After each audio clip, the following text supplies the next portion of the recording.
Even when you win, you have lost. Because you've lost lives, you've lost efforts. You've lost things that you could have used differently.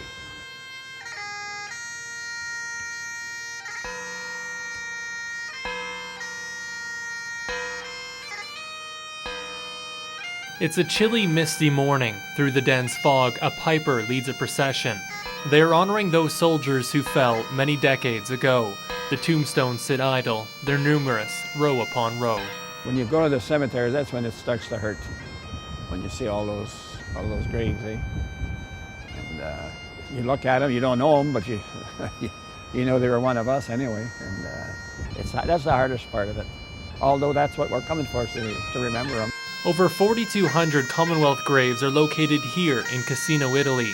200 are unknown, 855 Canadian. Those who died were men and women of another generation. They chose to fight, whether for country, the greater good, or simply for an out-of-this-world adventure. Their dreams left unfulfilled, families ripped apart, names only now known through the carved letters etched into granite headstones. The cemetery, and the setting is really quite exceptional. David Morton of Boys of A, Manitoba, is one of the veterans who fought on the very same soil where he now walks, gazing at the headstones one after another. Morton is part of a Canadian delegation that is commemorating the 65th anniversary of the Italian campaign during World War II.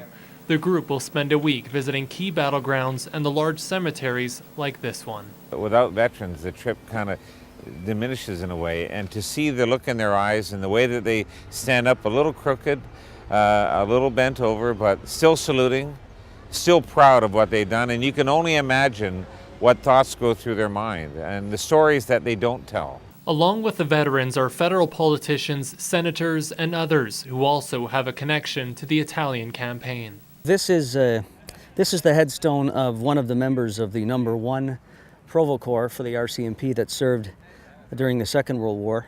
Commissioner Woods, the commissioner of the day, he developed the number 1 Provo Corps to support the Canadian Corps here in Europe. We lost 9 members of the RCMP in that war. So Italy is a very significant place of memorial for the RCMP. The view from a neighboring hilltop shows the sheer size of the cemetery, headstones as plentiful as droplets during a spring rain. The war in Italy was no small effort for Allied forces. To liberate the country, there were 3 key battlegrounds: Sicily, Ortona, and Rimini.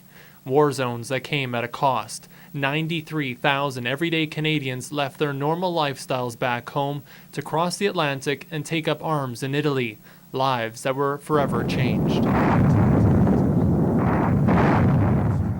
The war arena of Italy was as gory as any other battleground in Europe. It was front-page news back home, but as the campaign progressed, it was pushed to newspaper back pages.